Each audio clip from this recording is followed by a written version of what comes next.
جہازوں میں بنی گالا میں لے جایا گیا اور حکومت مارج وجود میں آئی، تو ان 4 سالوں میں 2018 اگست یا سپٹمبر 2018 اگست سپٹمبر میں ان کی حکومت بنی، اور 2022 11 اپریل تک جو ان کا وقت تھا عوام کی خدمت کرنے کا، اس دوران ٹرانسپیرنسی انٹرنیشنل کی رپورٹس آپ کے سامنے ہیں کہ وہ کرپشن پرسیپشن انڈیکس CPI 117 پہ آ چکا تھا نواز شریف کے 5 سالہ دور میں، دوبارہ شوٹ کر کے 140 پہ پہنچ گیا۔ یہ میں نہیں کہہ رہا، یہ وہ ادارہ کہہ رہا ہے جس کے بارے میں بانی PTI خود کہتے تھے کہ کرپشن جہاں پر کم ہوتی ہے وہ صادق و امین ہوتا ہے، کرپشن جہاں بڑھ جاتی ہے وہ چور اور ڈاکو ہوتا ہے۔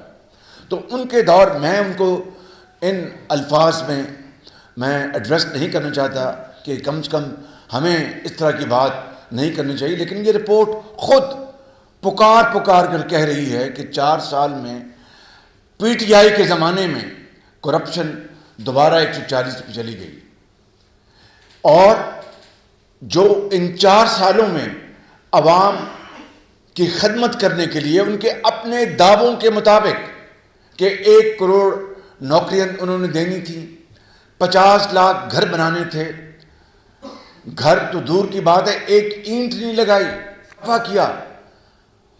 آپ جانتے ہیں کہ گندم ایکسپورٹ کی گئی، پھر گندم امپورٹ کی گئی، چینی بیچی گئی مافیا کے ہاتھوں، انہوں نے اربوں روپے انہوں نے اس میں بٹورے، اپنی جیبوں میں ڈالے، ڈالر اور روپے کی جو قدر تھی وہ ویسے ہی روپیہ نیچے جا رہا تھا، اس سے علیحدہ ونڈ فال پروفٹس ہوئے ان کو، ان جو کارٹلز تھے، ایکسپورٹرز تھے، جو بھی تھے جن کے پاس چینی پڑی تھی، پھر چینی امپورٹ کی، یہ اربوں ڈالر پاکستان کے اس طرح برباد کیے گئے۔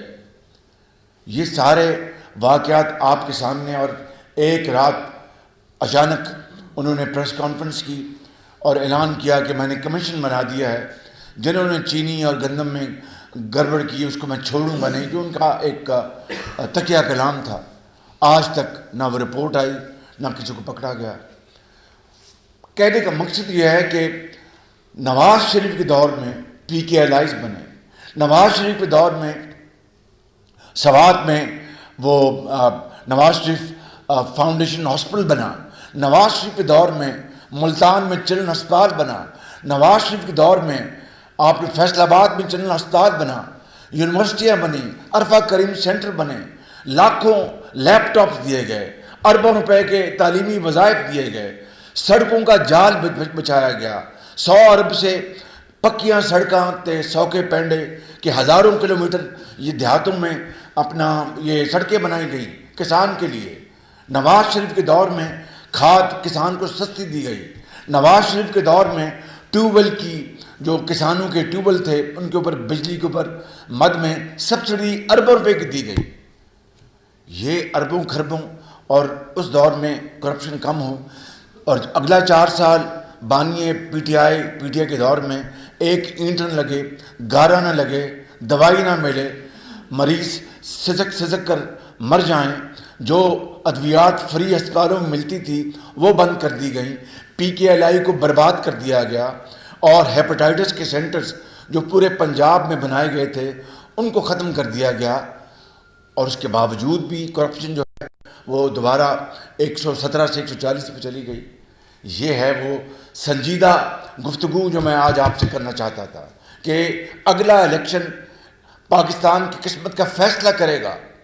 اس کے بعد آپ کو پتہ ہے میں نواز شریف کی قیادت میں مجھے جب 13 جماعتوں نے منتخب کیا بطور وزیر اعظم، تو آپ جانتے ہیں کہ سیلاب، بدترین سیلاب آئے، 100 ارب روپیہ وفاق نے تقسیم کیا، 100 ارب روپیہ 4 صوبوں میں، باہر سے بے پناہ برادر ممالک سے، دوست ممالک سے امداد آئی ان کو تقسیم کیا گیا، آٹا پنجاب میں مفت تقسیم کیا گیا، سرحد میں مفت تقسیم کیا گیا۔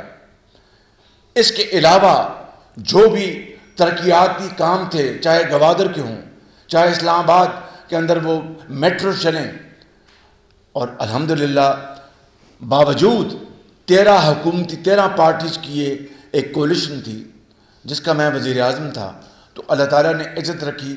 وہ کرپشن پرسیپشن انڈیکس CPI جو عمران نیازی کے دور میں انتہا کو دوبارہ پہنچ چکا تھا 140 پہ، وہ کم ہو کے ایک سال میں وہ 133 پہ آ گیا، 133 پہ آ گیا۔ تو میں ایک لطیف انداز میں یہ بھی کہنا چاہتا ہوں کہ ڈار صاحب کے پہلے اس دور میں جو 5 سالہ دور ہے 22% کم ہوا، تو وہ سالانہ اس کی اوس بنتی ہے 4.25%، یہ 4.5%۔ الحمدللہ جب ہماری حکومت آئی تو وہ 7% ایک سال میں تھی، تو ڈار صاحب نے اس میں مزید اضافہ کر دیا۔ نواز شریف کو اس کے کریڈٹ جاتا ہے، 13 پارٹیز کو اس کا کریڈٹ جاتا ہے۔ کہنا یہ چاہتا ہوں کہ چور اور ڈاکو کا ورد کر کے اس ملک کے اندر وہ زہر گھولا گیا ہے، وہ اس ملک کے اندر بدتمیزی کا طوفان اٹھا ہے کہ جس کو اب سنبھالنا ایک کار دارت ہے۔ جس ملک کے اندر ترقی اور خوشحالی نہیں ہوتی وہاں پر انسٹیبلٹی ہوتی ہے، وہاں پر پائیدار اپنا آپ کو موقع نہیں ملتا۔ ترقی اور سیاسی استحکام جڑے ہوئے ہیں۔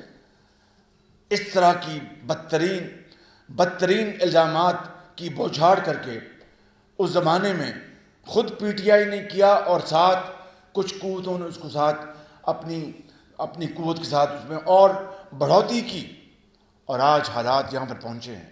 تو میں سمجھتا ہوں، میں آپ کو ابتدائیاً یہ بات کرنا چاہتا تھا کہ یہ ایک سال میں یہ جو ہماری حکومت کی جو بھی کارکردگی ہے وہ قوم کے سامنے ہے، قوم نے فیصلہ کرنا ہے، میں نے نہیں کرنا، آپ نے فیصلہ کرنا ہے۔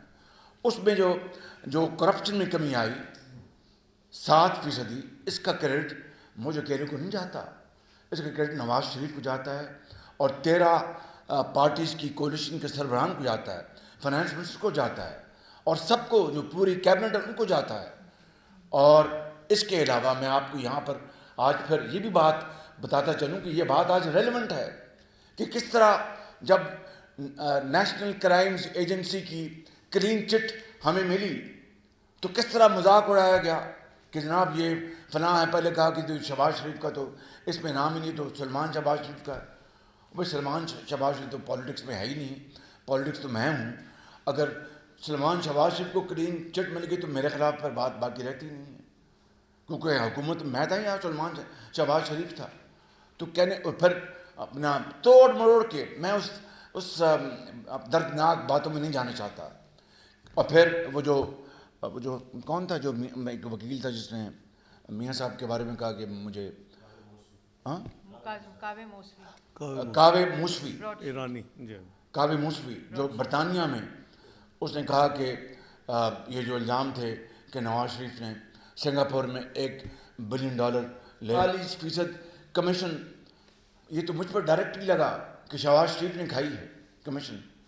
اور بھائی صاف پانی سے آشیانہ میں مجھے گرفتار کرتے ہیں، 2 مرتبہ اپنے عقوبت خانے میں رکھتے ہیں، نواز شریف کو رکھتے ہیں، اس کی بیٹی کو رکھتے ہیں، ان کو رکھتے ہیں، حمزہ کو رکھتے ہیں، اور ہمارے ساتھیوں کو جیلوں میں ڈالا جاتا ہے۔ تو اگر چینی منصوبوں میں 45% کمیشن اگر خدا نہ خواستہ کھائی ہوتی تو میں آج آپ کے سامنے بیٹھ کے پریس کانفرنس کر رہا ہوتا۔ اور پھر چین کو کس طرح بدنام کیا گیا۔ اور یہ بات خالی یہ نہیں کہ اس سے صاف ظاہر ہے کہ کتنے سنگین الزامات لگا کر پاکستان کے چین کے ساتھ تعلقات کو بری طرح مجروح کرنے کی ایک کبھی سازش کی گئی۔ اور پھر آپ جانتے ہیں، آپ اچھی طرح جانتے ہیں کہ یہیں لاہور ہائی کورٹ میں اسی اورنج لائن کے بارے میں 1 سال چلے، یہاں پہ وہ سب تفصیل آپ کو علم ہے۔ 300 صفحے کا انہوں نے فیصلہ دیا اورنج لائن کے بارے میں، تمام چیزیں انہوں نے پوچھی بند کمرے میں، اپنا اوپن کورٹ میں۔ اس 300 صفحے کی رپورٹ میں ایک دھیلے کی اس میں کرپشن کی بات نہیں ہوئی اللہ تعالیٰ کے فضل و کرم سے. اس کے بعد پھر مگر انہوں نے ٹیکنیکل بنیادوں پر کہا کہ یہ اپنا یہ آتی ہے چنگی آتی ہے اور وہ اپنا شالمار آتا ہے اور فلاں. تو اس میں انہوں نے کہا پھر ہم اپیل میں گئے. اپیل میں 8 مہینے وہ اپیل سن کر فیصلہ نہ آیا اور ثاقب نثار صاحب نے پھر اس کی وجہ سے ان کو روکا تاکہ یہ منصوبہ لگے نہ. بھائی مجھے بھاڑ میں جائے کریڈٹ نواز شریف کو جاتا ہے مجھے جاتا ہے. عوام کا معاملہ تھا, ان کو پبلک ٹرانسپورٹ مل رہی تھی.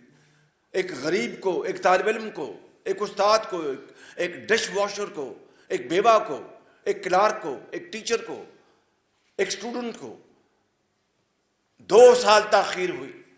کیا نکلا اس میں؟ اور پھر آپ کو اچھی طرح علم ہے کہ مجھے لاہور ہائی کورٹ میں ثاقب نثار صاحب نے 2 مرتبہ بلوایا اور ایک دفعہ کہا کہ آپ نے کیا کیا؟ میں نے کہا یہ بجلی کے منصوبے لگائے. کہ ہمیں تو نظر نہیں آ رہے. میں نے کہا ٹھنڈے کمرے میں آپ ایسے بیٹھے ہیں. تو وہ پھر چپ ہو گئے. اس کے بعد پی کے ایل آئی کا انہوں نے, اور 56 کمپنیاں. میں آپ کو کیا کیا بتاؤں, کیا کیا الزامات لگے 2018 میں. آج 2024 کا الیکشن ہے. وہ 2018 کا وہ منظرنامہ دل خراش آپ دیکھ لیں کہ کیا کیا الزامات لگے. اس کے باوجود بھی ہم جیت گئے تھے اللہ کے فضل و کرم سے. نواز شریف جیت گیا تھا, پی ایم ایل این جیت گئی تھی, پاکستان جیت گیا تھا, مگر پھر اس رات کو ووٹ کو دوبارہ چرایا گیا. تو آج میں اپنے 25 کروڑ بھائیوں اور بہنوں اور بچوں کے سامنے ملتمس ہوں کہ یہ ہیں وہ حقائق. اس کو کوئی نہیں چھپا سکتا, اس کو کوئی نہیں چرا سکتا. یہ آپ کے سامنے ہیں اور میں سمجھتا ہوں کہ ان حقائق کو اگر آپ سامنے رکھیں گے اور دل سے فیصلہ کریں گے تو پھر آپ 8 تاریخ کو جو آپ کا فیصلہ ہوگا انشاءاللہ اس فیصلے کو ہم دل سے ہم قبول کریں گے اللہ تعالیٰ کا فضل و کرم سے.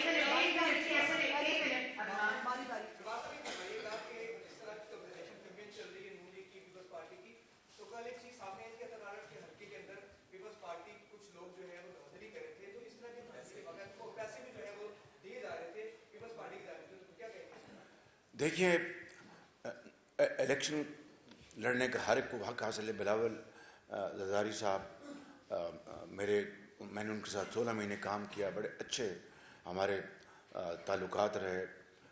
وہ الیکشن لاہور سے لڑیں, وہ میاں والی سے لڑیں, کراچی سے لڑیں, ان کا حق ہے. کوئٹہ سے لڑیں, پشاور سے لڑیں, ان کا حق ہے.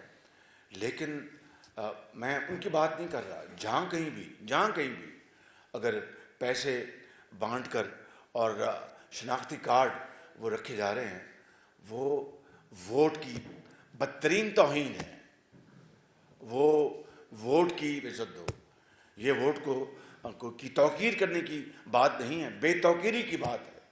اس لیے میں سمجھتا ہوں کہ کوئی بھی الیکشن لڑے, کوئی بھی, میں ہوں یا سعد رفیق صاحب ہوں یا عطا تارڑ صاحب ہوں, کوئی ہو, آپ اپنی کیمپین کریں. پورا حق آپ کو حاصل ہے. آپ جائیں کی, ہم سوچ نہیں سکتے ایسی بات کرنے کا. میں سمجھتا ہوں کہ یہ اس ملک کی تاریخ میں اب دوبارہ ختم ہو جانا چاہیے. ہمیں اس ملک میں صلح, محبت, آتشی اور ہمیں یگانگت یکسوئی کے ساتھ چلنا ہے. کتنے ہمالیہ نما چیلنجز ہیں, چاہے وہ معاش کا ہے, سماج کا ہے, معاشرت کا ہے, سیاست کا ہے, خارجی تعلقات کا ہے. یہ کوئی ایک پارٹی مل کر یہ نہیں کر سکتی. اس کے باوجود میں کہتا ہوں کہ ایک سمپل میجورٹی کسی